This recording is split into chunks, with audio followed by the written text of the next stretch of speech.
दोस्तों, आपको नहीं लगता कि राजनीति जब तक राजनीतिक पार्टियों के बीच हो बस तब तक ठीक है?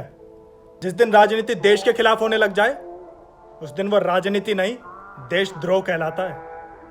साथियों, हाल फिलहाल में देश ने कोरोना के कारण बहुत बड़ी महामारी झेली। देश ने बहुत दुर्भाग्यपूर्ण क्षण देखे, इसमें कोई दो राय नहीं है। और यह ऐसा समय था कि जब देश के हर जन को, हर नागरिक को, हर राजनीतिक पार्टी को देश के साथ कंधे से कंधा लगाकर यह लड़ाई लड़नी थी और देश को इसमें विजयी बनाना था। पर दुर्भाग्यपूर्ण वर्ष राजनीतिक पार्टियां क्या कर रही थी? देशवासियों में वैक्सीन के खिलाफ भ्रम फैलाया जा रहा है। पुरानी पुरानी तस्वीरें निकालकर वायरल की जा रही हैं कि देखिए गंगा में लाशें बह रही हैं, देश में इतनी बुरी स्थिति है। और तो और जो वायरस चाइना से आया है उसे इंडियन स्ट्रेन कहना शुरू कर दिया।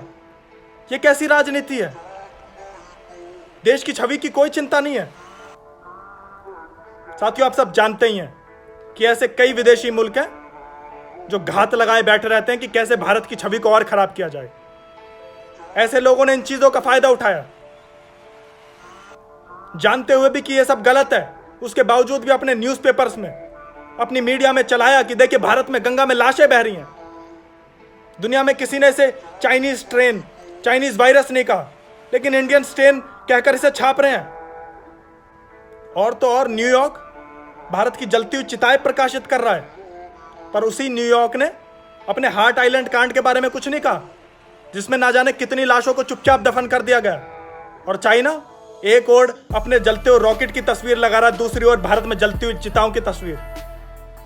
जब इसी चाइना के एक व्यक्ति ने यह खुलासा किया था कि यह वायरस चाइना से आया है, तो उस व्यक्ति को मार दिया गया। एक तस्वीर चाइना उसकी श्रद्धांजलि के लिए भी लगा देता। साथियों, भारत लगभग 70 देशों में अपनी वैक्सीन सप्लाई कर चुका था। पूरी दुनिया में भारत की वाहवाही हो रही थी, पर ज्यादा देशों को यह गवारा कहां था।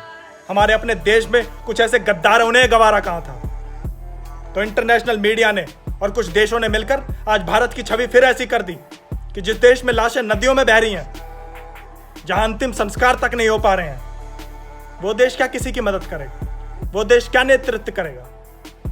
तो बधाई है बहुत बहुत ऐसे लोगों को जिन्होंने प्रोपेगेंडा चलाया।